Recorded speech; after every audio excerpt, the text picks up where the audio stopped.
and plus I can't cook We're going dinner. live, guys. Huh? Okay. I think that we are going live. Oh, yay. Oh, okay. I'm sorry, it's going live in 0. Okay. So, hey, hello. Yeah. Hello. Hi, everybody. Thank you so much for coming. I'm so excited to see everybody. Yeah. See. I apologize for like the quarantine hair and the quarantine lighting because I have terrible lighting in this apartment.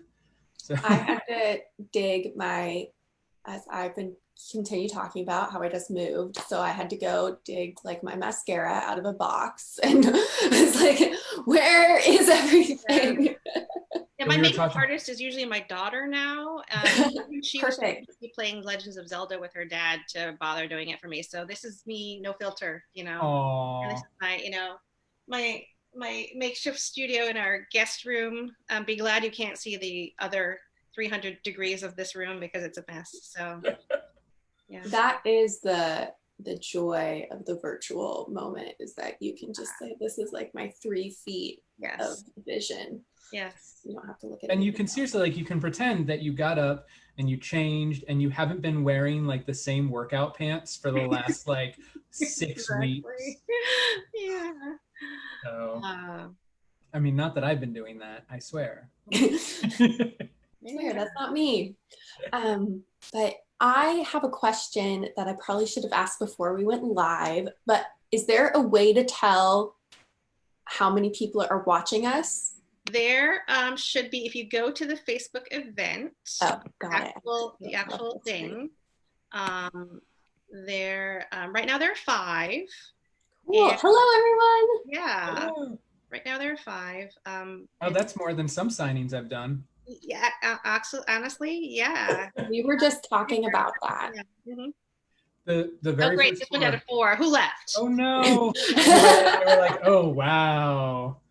No, but there's also, because this is something that's going to live there forever, you can get additional view. That's a great thing about Facebook, is that you don't have to be there exactly now to see what's going on. It's going to live there forever, and people can continue to tune in. I was going to say, the great thing about Facebook is not a phrase I hear people say very often. So we finally Facebook. Yay!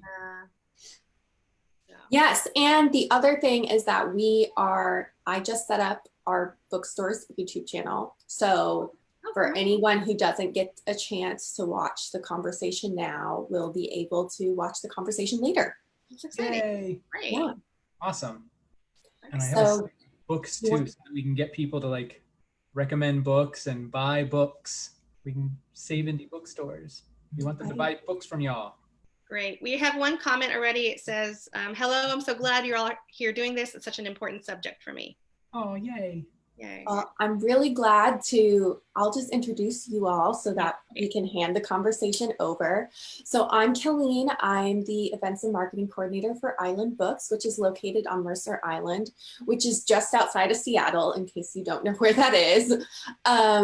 And I am so excited that we get to do this virtually, because we have been planning this event with Eileen and Sean for a few months now, and we planned it to be a big like release party in the stores. And by the way, congratulations, Sean, for the paperback release of The Past and Other Things. That's right. Today's the day.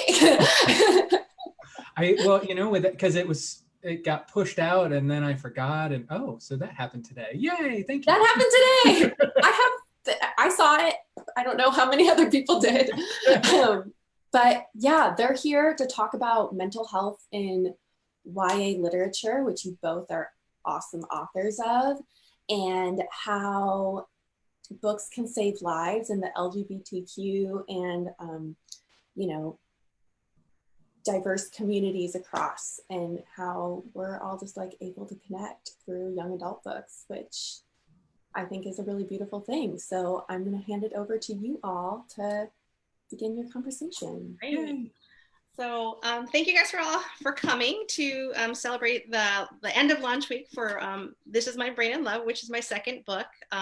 Congratulations! My first one was None of the Above, which was Middlesex Meets Mean Girls. I can talk about that later if anyone has any questions. But this book is definitely the most personal book I've ever written. And my publisher is pushing it as a mostly happy book about mental illness, which I feel very strongly about because growing up as an Asian American in upstate New York, I felt like I didn't have the vocabulary to even start talking about my experiences with anxiety and depression. And it's also, however, as I said, a happy book in its core. And I've also heard it described as a foodie rom-com, which is like my newest favorite subgenre. My goal in writing that book was to write a book that shows that people can have anxiety and depression and still have happy endings, and that they can still have relationships that they obviously need to navigate with special people. But so I feel like so much of the narrative regarding mental illness is really focused on death by suicide, which is obviously like such an important and devastating event, but that I do think that we can all stand to focus more on the pathway leading up to it and on steps to avoid that final end, identification, like talking about treatment options and when to even consider treatment. So that's why I wrote this book, and I'm happy to answer any questions that you guys might have about mental health, process of writing the book, what Harry Potter house I'm in. So please start leaving questions in the comments, and I'll turn it over to Sean, who will introduce his amazing books. Well, I just wanted to say first about, because I was thinking about what we talked about earlier today. We talked a lot about, mental health and the happy stories and what you just talked about, and it's one of those things where, it's something that we talk a lot about in the queer community with queer books is how much we want happy books, Mm-hmm. And when we say that though, we don't say that to, discount, the darker stories too, because those are so important. It's just that there's so many more of the darker stories, and I love that there are now there's another book, with dealing with mental health that is happier, on the happier end of the spectrum. And I think we need more books like that. And I was thinking about that a lot, like the parallels that there are to, the LGBTQ community and the books that we put out there. And as I was talking to a friend who's got a book coming out, and, the conversation was veering around, happy books. And he's like, well, mine's kind of dark and depressing. And it's like, well, that's, like, we still need those, but, the other books are just so important as well. Anyway, it just was a random thought that popped into my head. No, I mean, there's no single story. And I think that that's right. Sort of what we're talking about, that mental illness, anyone, it's going to look different for different people. Yes. And when people are focused on suicidal acts, I think that it's easy for that to become a single story, like the one story that people remember and that people internalize. And so another thing we talked about earlier today in an amazing school visit we had at Mercer Island Schools is that because that narrative is so focused, I know at least me, for instance, there have been times where I've been like, oh, I'm sad, I'm like feeling these things, but I can't really be depressed because I'm not thinking about hurting myself yet, And so I think that, that's, again, just part of this giant picture that we're all trying to create through words. And I'm just happy for there to be many different stories about depression and anxiety in immigrant communities, in mixed race communities, in LGBT communities, because the intersections of our identity all color how we experience different things and how we cope with them. So yay. You're really right that, there is no one single experience, which is, super important. It's one of the things, where a lot of people, when I was older and I would talk about depression, people who knew me in high school would be like, but you weren't depressed. And I'm like, oh yes, I was, and so it's, depression doesn't always come out the same for everybody. It's not always, dark and brooding, and, it doesn't always look the same way. And so it is important to show, all of those different, aspects. So yeah, that's really important. I'm Sean, by the way. Hi, Sean. And I've written a ton of books. Apparently the paperback for my latest contemporary, The Past and Other Things Which Stay Buried, is out today. And that's actually the story of two friends, Dino and July, who had a falling out. And then July dies from a brain aneurysm and then comes back to life. And she and Dino get one last chance to sort of post-mortem their friendship and why it all went wrong, and see if they can find a way to reconcile before July returns to the ground. And it was kind of my way of taking my 20 some odd year friendship with my best friend and compressing it down to like one tiny little book, all of the ups and downs and everything that we went through. But the latest book that I wrote that really deals with mental health is my memoir, Brave Face, and that chronicles my struggles with depression and coming out from middle school through my, as we talked, my attempted suicide when I was 19. So yeah, mental health is a really important thing for me. And I really wrote that because I wanted to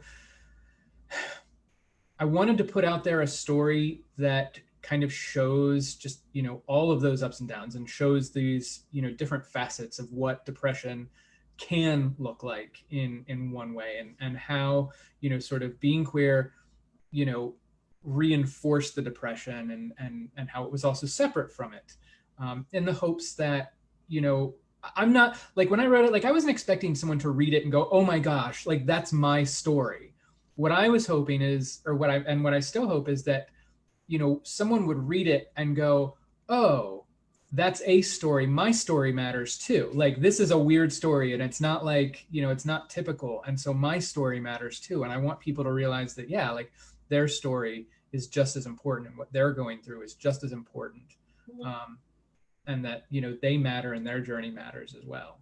And hopefully I could provide a roadmap of what not to do in their life. I mean, Sean, I have I have no doubt in my heart that your book and hopefully my book are going to save lives. And I say that as someone who grew up in a very isolated part of New York.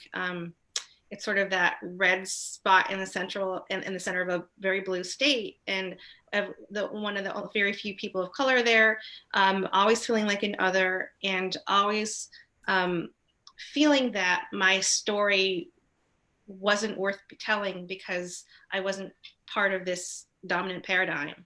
And because I was in that kind of area,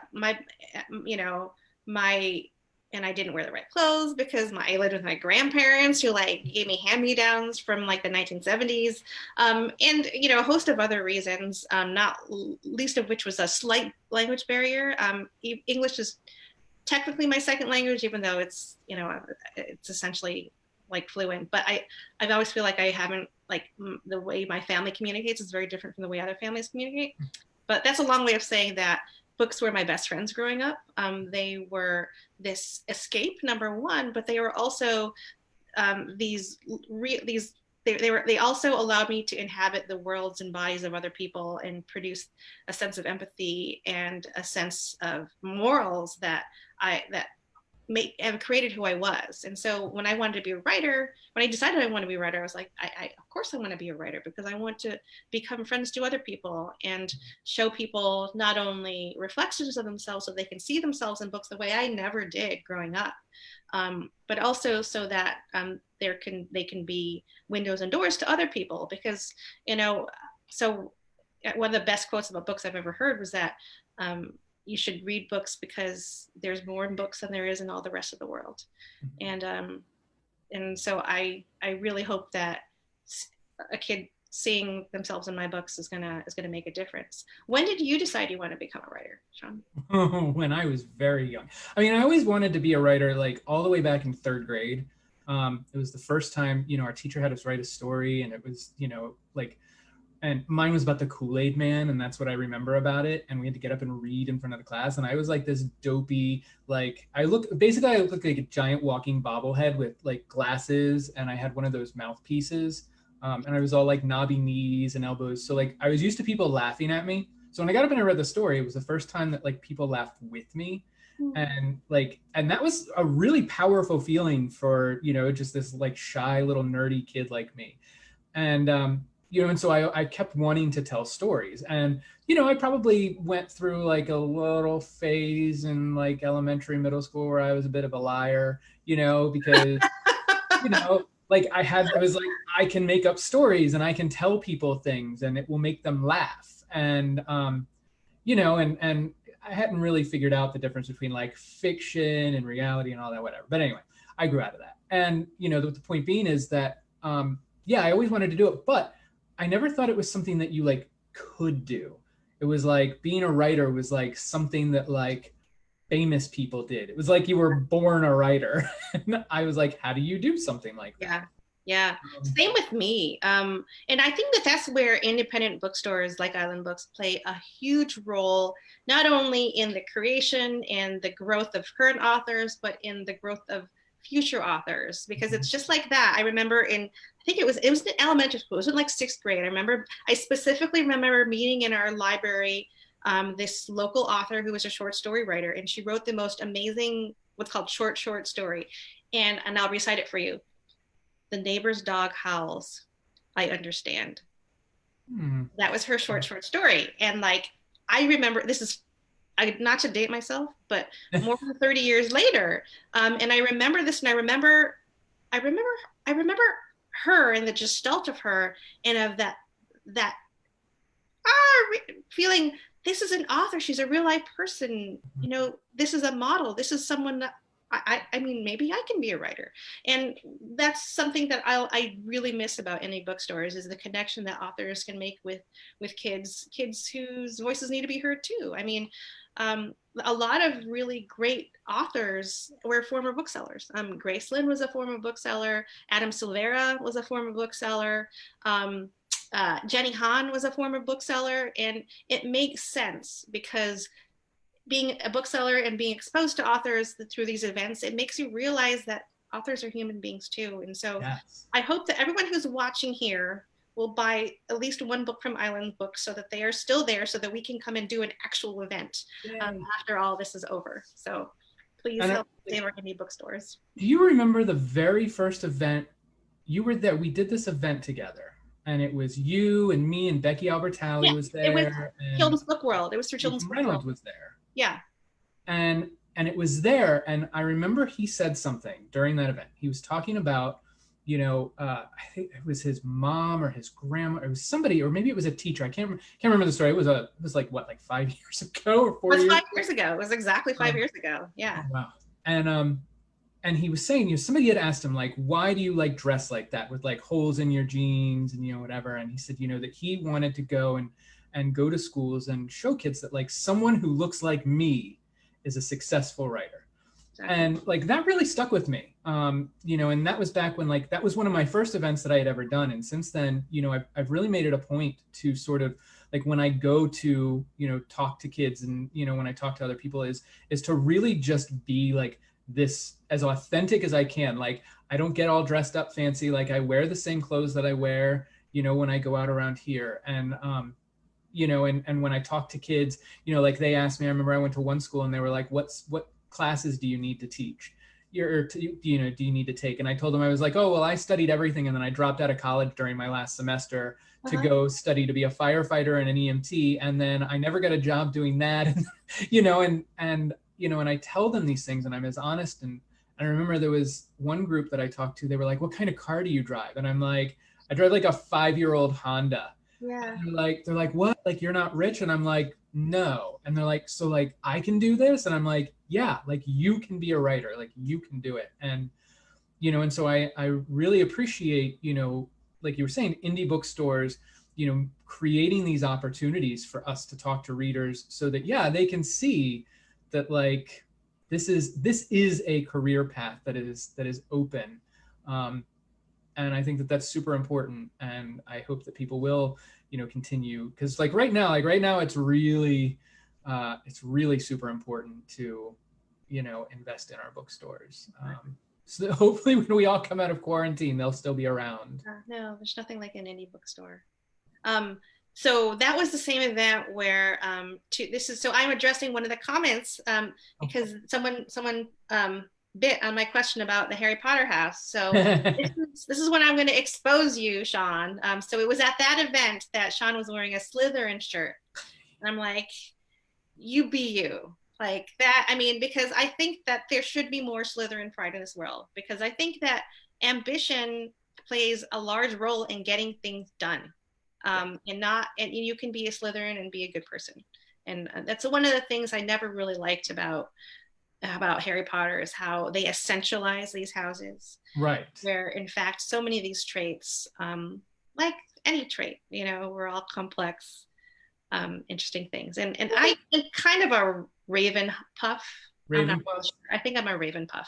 I mean, and I people like say it, but like, I think that there are good things about all these qualities. It's like, I actually joke that the reason, like, it's less ambition for me, and it's more that just I'm too ignorant of my own limitations to know what I can't do. Mm-hmm. And so like, when I want to do something, I just like assume I can probably do it, and I go out and I try and do it.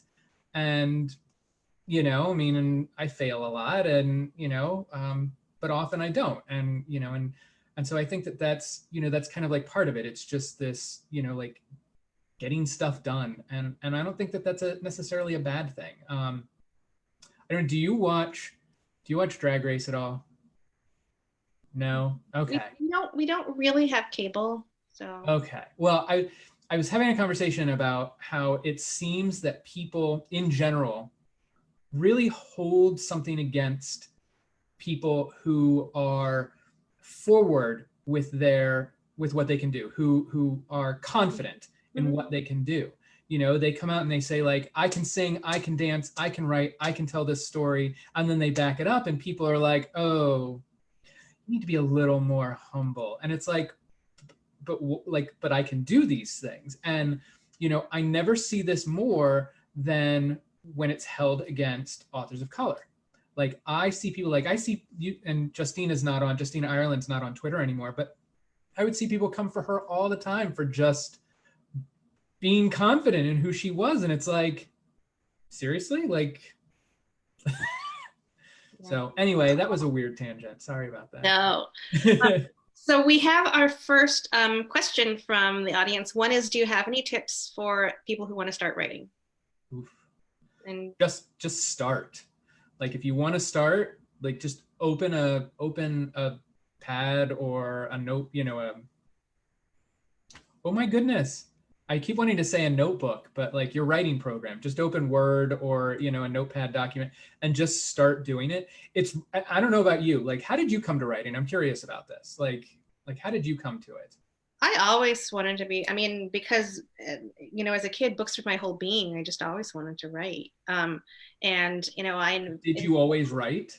I remember my second grade, we published these little, like, remember those old mimeograph things with the spiral bound, yes. The spiral edges? Like, yes. That was like, and it was a very, bad ripoff of a Ray Bradbury story, I think.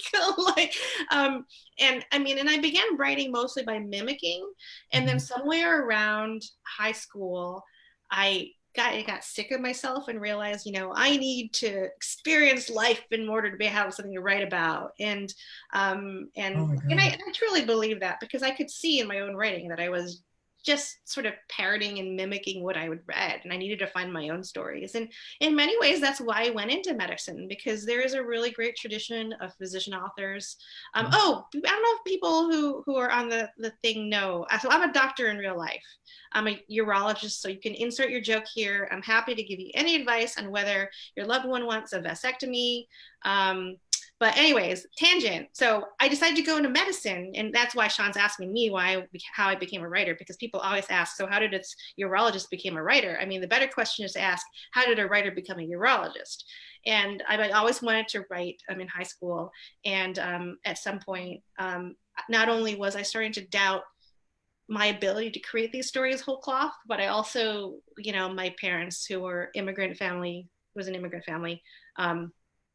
we're like, well, how are you going to eat?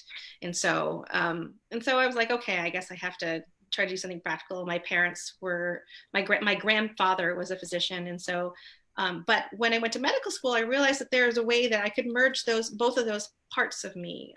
There's a great tradition of physician writers. Chekhov was a writer.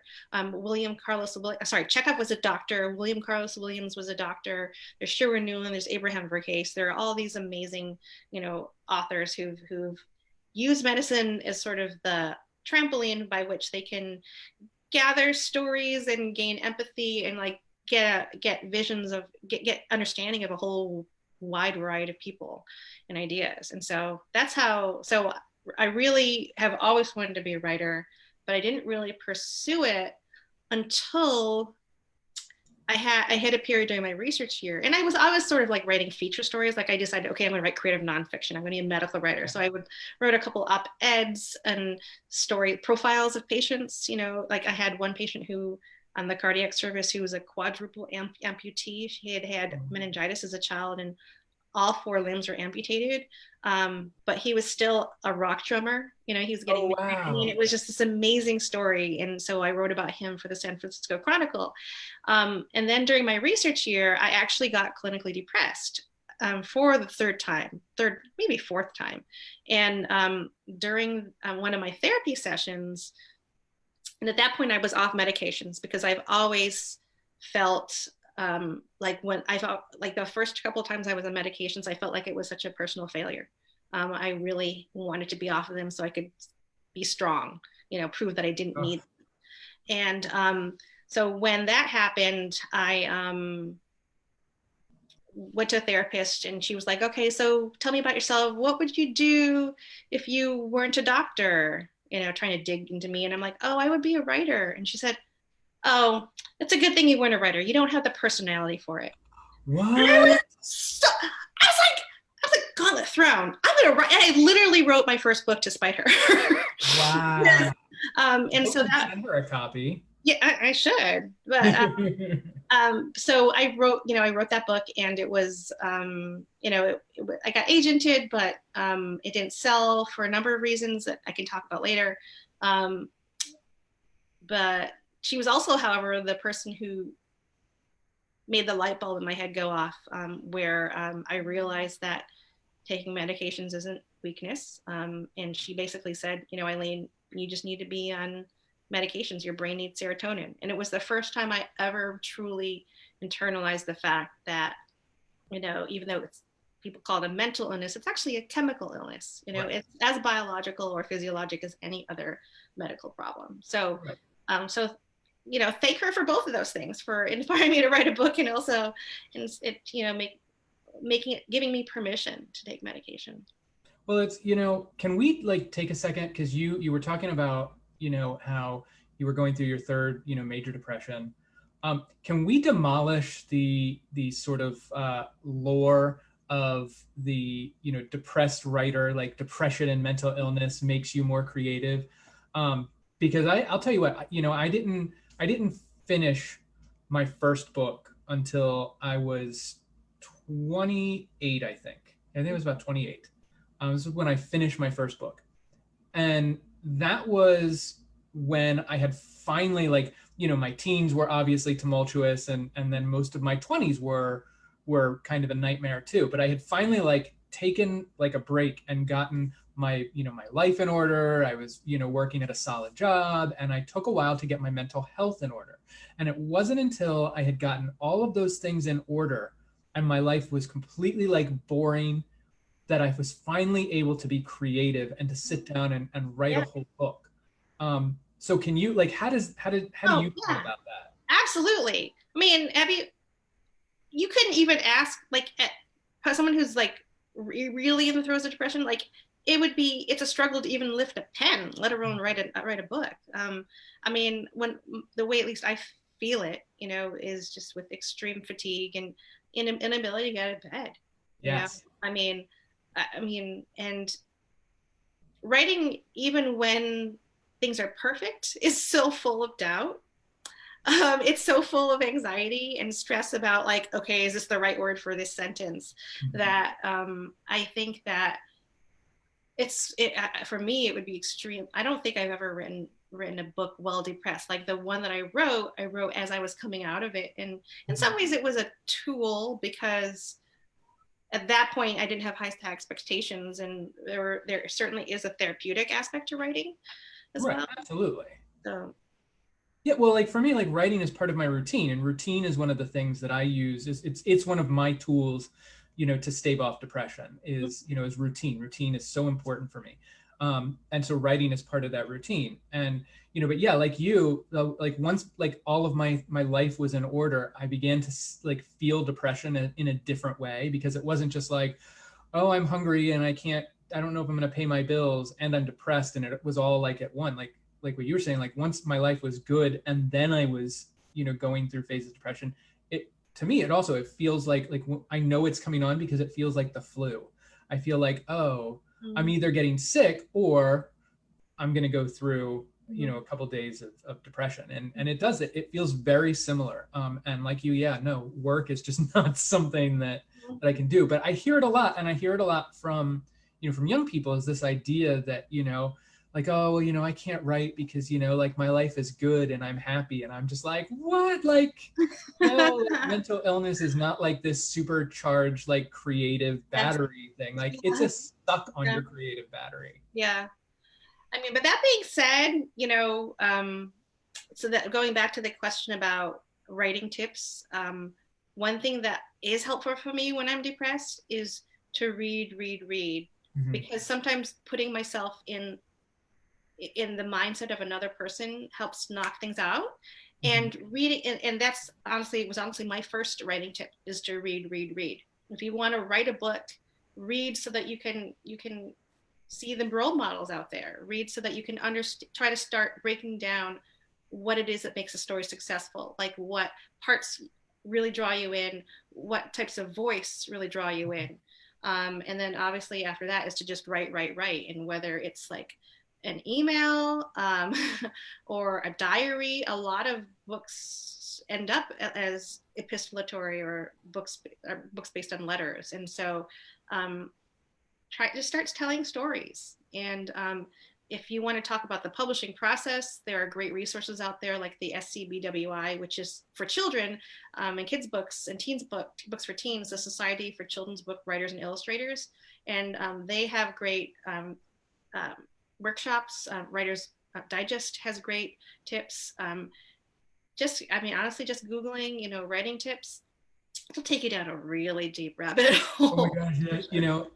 Like you mentioned earlier that, like some of your first stories were like Ray Bradbury clones. And I actually think that is not only common, I think that it's a great thing to do. Like I remember one story I wrote was I wrote a 3-page sequel to the movie The Lost Boys, because I was just like, ooh, no, I want to write vampires. And it was terrible, So many writers have gotten their start through fan fiction, right? And so someone just asked, do you write by discipline or by inspiration? A lot of people write by inspiration when they see a story that they want to continue. Mm-hmm. And so, I think that I've written both by inspiration and discipline, because a lot of times authors will write books based on a proposal, like I'm based on a 30-page, 50-page manuscript. I wrote this one on proposal. And so I wrote it, I had the idea based on inspiration. So there are two different processes there, right? Like there's the inspiration to create the idea, but then there's a discipline to actually finish it. Because by far, the discipline to actually write a book all the way through is the hardest thing to teach. It's one that you have to just do. Right. Well, and that's, because I'm kind of with you. Like for me, it's a lot about discipline, and that's just a function of sort of my ADD and the way I structure my life is that, I get up and I write every single day. And when I don't know what I'm going to write, I just kind of start putting it out there. I just start writing whatever to see what's going to happen. Like to see, like I'll be like, oh, this is an idea, and I'll follow this thread and I'll follow it here and I'll follow it there until I finally settle into, what it is that I want to write. Because I think I want to say it was Neil Gaiman. It might've been Stephen King or somebody else entirely. My memory is terrible. Who talked about inspiration is like, inspiration isn't just something that like comes along. Like you like set the table and you invite inspiration in. it's not something that just kind of like appears magically. Like you have to like get everything ready and you know, invite it in, you know, to come in. At the same time, I do want to say, because like, you know, you hear the advice, write every day. And it's great advice for someone like me. It's not great advice for everybody. And so, you know, because there's some people, you know, they write in bursts, or they, you know, they do write when they feel like it. And so like, I've kind of like changed my advice for people is to like find the thing that works for you and then do that a lot. And that's, you know, like find what, you know, what works for your brain, and find what works for your lifestyle. You know, because it was really difficult when I was writing when I had a day job.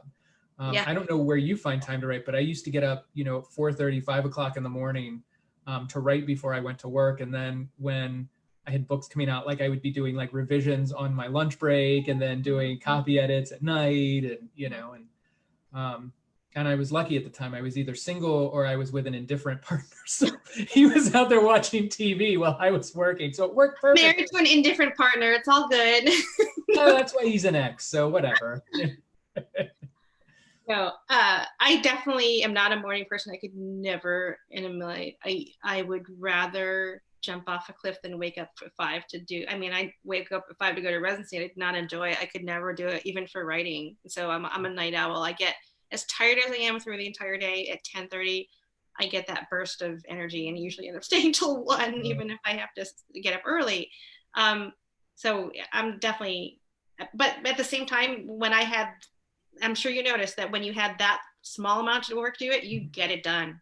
Oh yeah. And you know, when you carve that time out, it happens. And luckily that's after the kids go to bed. You know, my husband is a creative person too, and so he would go write his music and I would write my words, and that's how we survived. I mean, there were definitely times when, you know, my daughter was like, you know, why isn't mommy with us? And my husband's like, oh, you know, mommy's writing her book, but when she's done with her deadline, she'll be able to join us. And then my daughter said, I quote, and then I hope she never writes another book. Oh no. Aww. So I'm hoping after reading this that she'll have different idea about that, but different thoughts on that. But I mean, it is a toll. It's a labor of love, which is why you want readers and booksellers like Island Books to like be like, oh, we know how much work you put in this, you know, here, we love it too.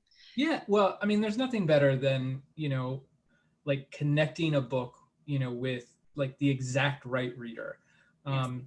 You know, and I was very frustrated today because I was reading a review on Goodreads for a book that's not mine, because I don't read my reviews anymore. Good.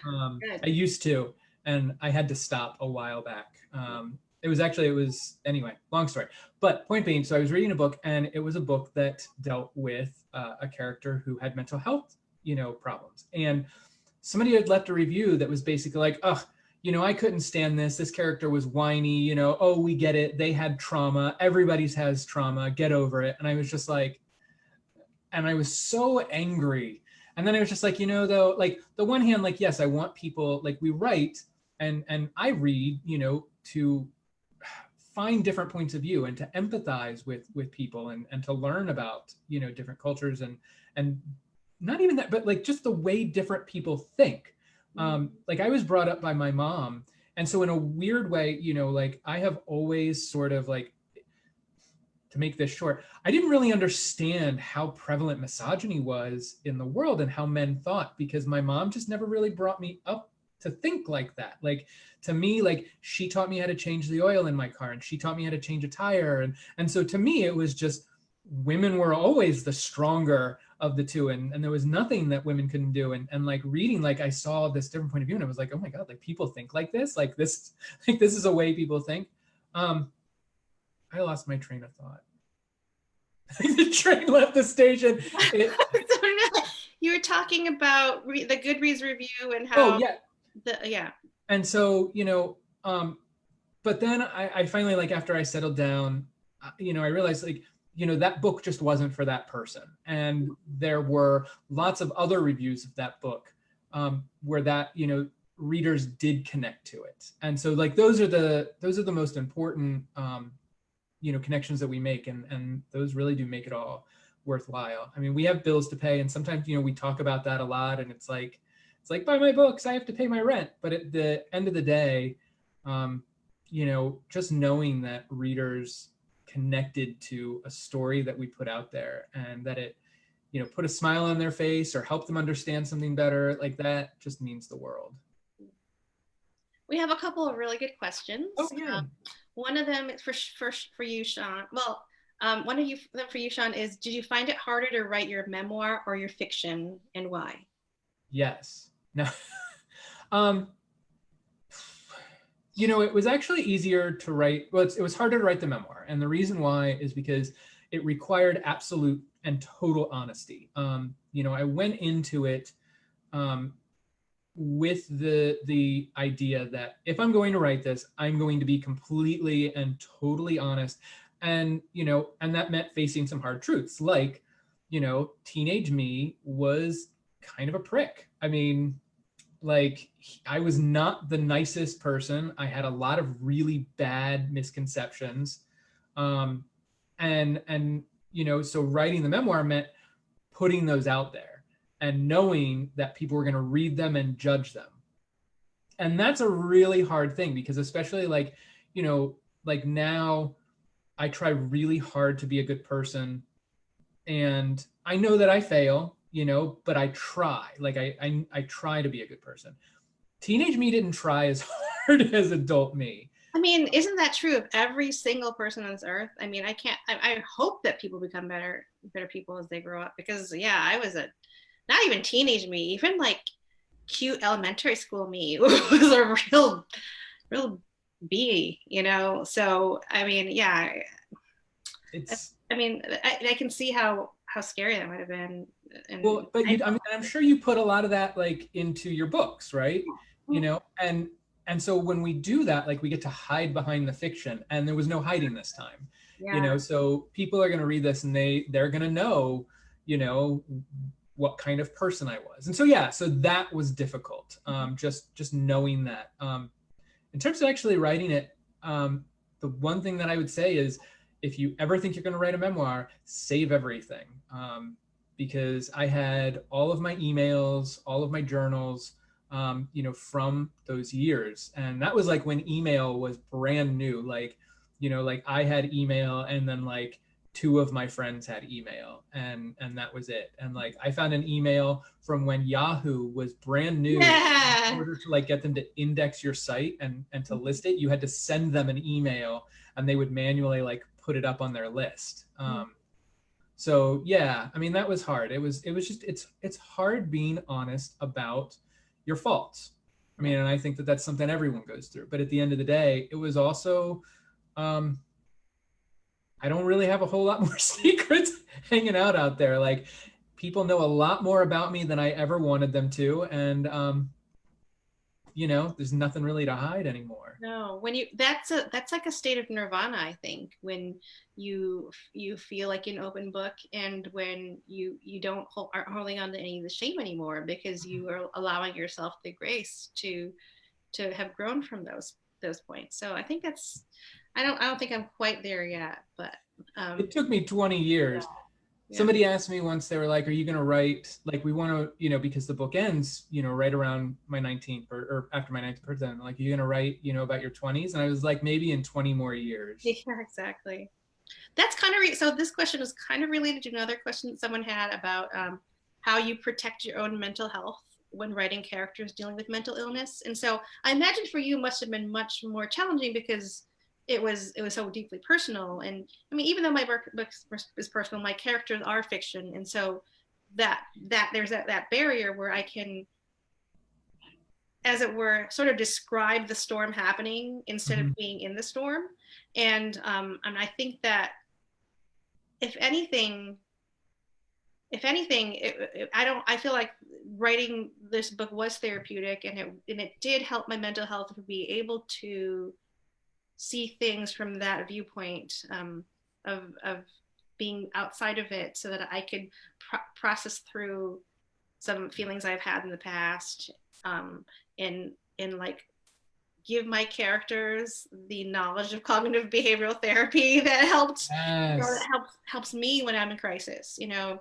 So for people who don't know, cognitive behavioral therapy is sort of like a nerdy form of therapy where you like do homework and like actually pick apart your what I like to call the fake news in your brain, to fact check them and say, okay, this is why what you're thinking is wrong, or this is how you're catastrophizing, or this is how you're doing an all or nothing opinion. And you know, there are lots of these different types of cognitive thought distortions. So Oh, I think it's so important, you know, because like they, you know, they still don't understand, you know, how medication works. And, you know, for people who are on medication, it's an incredibly important tool in the toolbox, you know.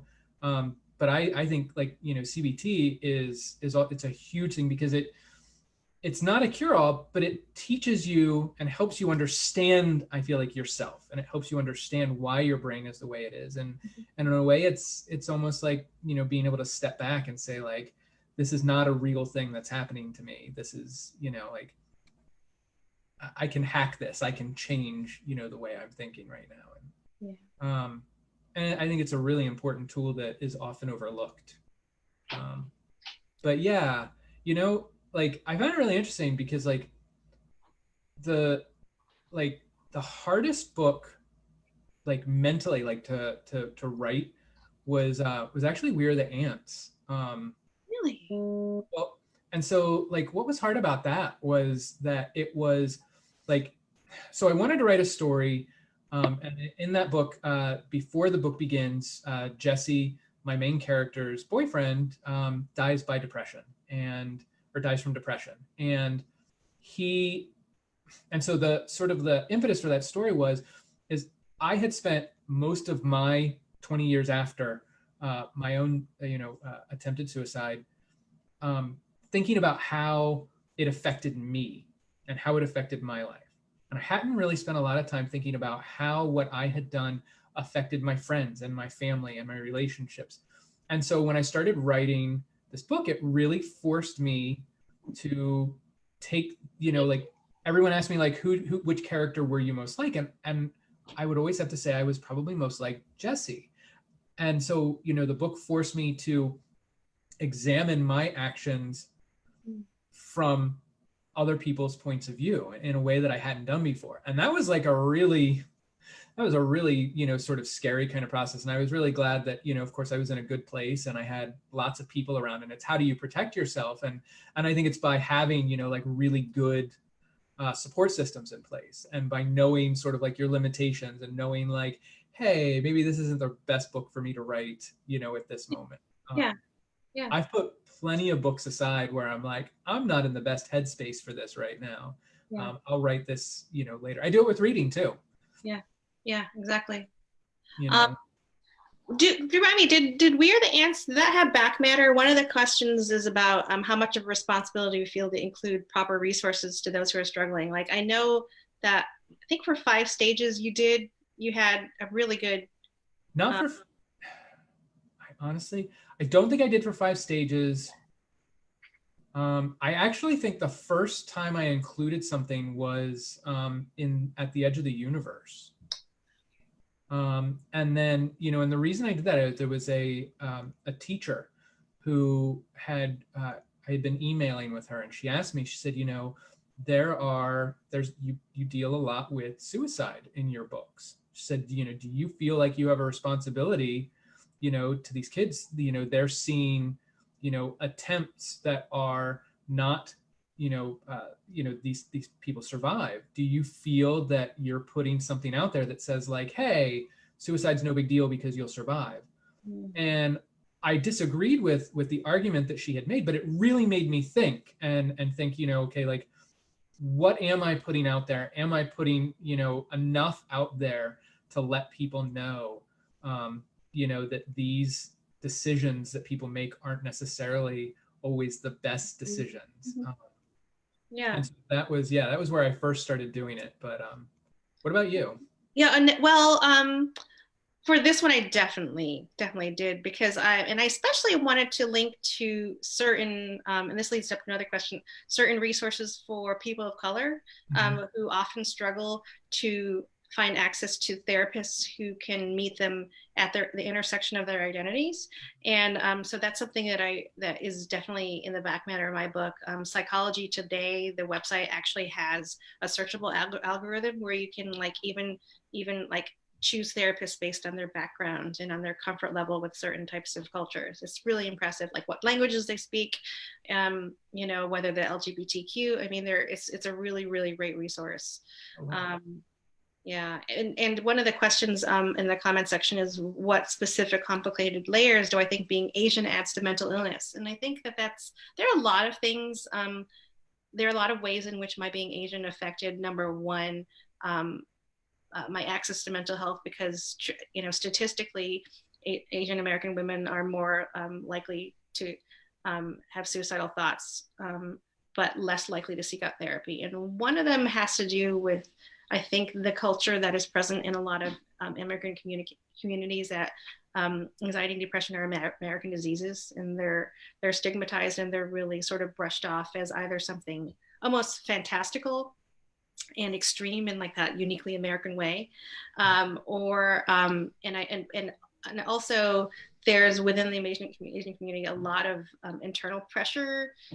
You know, there's the model minority myth that I think a lot of people perpetuate, and certainly my family, you know, is filled with doctors, and there was always that pressure to become a professional and to succeed, because that's why your family came to the U.S. to find a better life. And that adds a layer of pressure, and you know, it's one layer of what so-called minority stress that a lot of people feel. And for me, it took a really, really long time to realize that being prone to depression wasn't a weakness. And I hope that I baked that pretty seriously into this book. And one of my favorite scenes involves a scene with my main character's mother, that I kind of, you know, would have liked to have with my own mother. So do you think that, you know, your attitude's changing, you know, you'll pass that down to your daughter? Definitely. And do you think that will have an impact, not just on her future, but on how, like, I'm trying to think of like how to say it, because I know, okay, so like I know like my mom was always, you know, like we were very Southern, so everything was all hush hush, you know,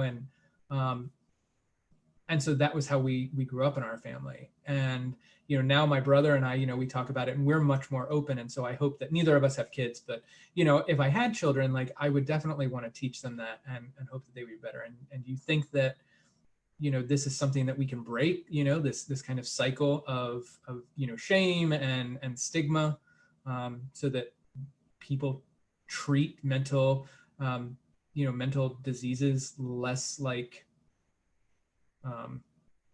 it's like my brain has stopped working, you know, so they can start taking them seriously and start treating them as, you know, the same as other disorders that we face. I really think so. I mean, I feel like a lot of things in this world, things are just getting better. It's incremental.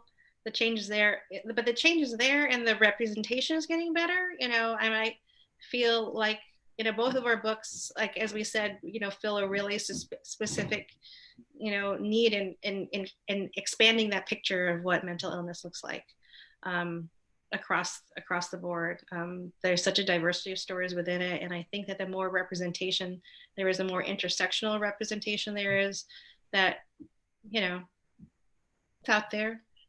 Well, I hope that we, you know, like we keep putting more things out, because I remember, I wrote it was at the edge, I think it was At the Edge of the Universe. Yeah, because it was the first time I had written like therapy into one of my books. Mm-hmm. And my main character, Ozzy, talked about how when he was younger and he first started therapy, they thought it might have been oppositional defiant disorder. Or is it defiant? No, I think it's oppositional defiant disorder. Yeah. And it was just an offhand, you know, because it was something that, anyway, it's a long story, but it was something that I'm familiar with. And and I got an email from a kid who was just like, you know, like, I know you didn't really, like, that's not what it was, but it's the first time I've ever seen what I have on a page in a book, and that really means a lot. And it was just like whoa, like I didn't even like think about it like that. But you know, the fact that mental illness is discussed so infrequently, that like just seeing the name of what they have is enough to make them feel like seen a little bit. Like that was, you know, like, wow, it's kind of depressing, but also like, okay, now we need to do more. Like we need to do better. We need a lot more. I love, it was They Both Die at the End by Adam Silvera. Has such a really wonderful representation of like anxiety and OCD. And it was just so well done. Oh, hey, Colleen, how are you? I'm good. You guys can keep talking. I just wanted to pop in because I know that Eileen needs to leave. Yeah, I do need to take off at exactly, well, 7 your time. Okay. But yeah, you guys are awesome. Thank you guys so much for, I mean, Sean, I really hope that we get to do this in person very soon. And thank you to everyone who tuned in virtually. I mean, and I love all the questions that you've asked. I love the engagement. It makes me so happy to see people, you know, supporting the event, supporting the bookstore, and talking about these things. Yes, buy some books. And I wanted, if you want something happy that's out right now, it's an adult book, but it's called The House on the Cerulean Sea by T.J. Klune. It's such a beautiful, wonderful, like I've been really having trouble reading lately, and TJ was supposed to come to Seattle for an event as well. And so I was reading the book before he came, and it was just like this like punch of happy. Like it was just this sweet, wonderful book. Over here, because it's on my TBR, and I must have put it in a different shelf in a different room. It's really, it's so good and so sweet. And yeah, so I'm trying to plug books. Yeah. For all those Harry Potter fans out there. It's like this really beautiful narrative, like Harry Potter and not. Okay, yes, Eileen, what are you reading? Oh no, well, for another someone earlier asked for books that were about mental illness but felt like a big hug, and this is one of them. Kelly Lloyd Gilbert's Picture from Us. Yes. She's such an amazing writer. Asian, also about the Asian American community, also with LGBT themes. Yeah, there's so many good, like amazing books coming out right now. Like books coming out in the future, like Aiden Thomas's Cemetery Boys. I am so like I have it and I've started reading it and it's amazing. And then I just read The Friend Scheme. That's fun. By Cale Dietrich. And it's just like super spies. Like it's like spy versus pots, like YA. And it's like this like really sexy, fun book. And there's just so many good books out. So make sure that you're supporting authors at this time. I'll plug my favorite new one that's coming out. The Princess and the Fangirl. I love these Ashley Poston books. Amazing! I will tell her. The first one and this one. Yay! I'm so excited about. I read like the first chapter and then had to stop because I was supposed to read other things. So she's also written Bookish and the Beast, but that was delayed, I think. Or I don't know. Well, Bookish and the Beast, or it's but yeah, Ash Poston. So there are some great. Too many. So right now, while I have everyone's attention, I did a random number generator. Yeah. Book arc giveaway, and it is signed. Let me prove it. It's so cute. And it looks like the person who won, drum roll, is at Arizona_Sanchez, who retweeted it on Twitter. So I guess I will go reach out to her for information and be like, do you want this book still? Yeah. So yeah, but before Eileen hops off, I am so thankful that you guys got to be here and have this conversation, even if virtually. I think mental health is something that a lot of YA is trying to tackle and cover, and there are so many ways to do it. Mhm. And I think that you both have brought to light that just because you have criticisms of one way doesn't necessarily mean that was wrong. It's just about the character's point of view and experience and perspective, and maybe you're not ready to read it. I think that there's a lot to be said about everybody's, I just said that, but everybody's point of view and how important it is to shed light on what everyone's doing. Yeah, I mean, 100%. You know, the way we experience the world is all different. And, you know, so the way I deal with things is definitely different than the way that, you know, you deal with things. And a lot of that is you know, just the lens that we view the world through, you know, the way we were brought up, and doesn't make it wrong. But yeah. It's good because we can all learn from each other. And that's why it's amazing that you guys write books like this. And that's my big plug. Well, You to thank keep you. writing. Yes. Thank you again. Hope to see you guys all in real life very soon. Yay. I hope to see you soon too. Stay safe and healthy. Yeah. Bye, everyone. Bye.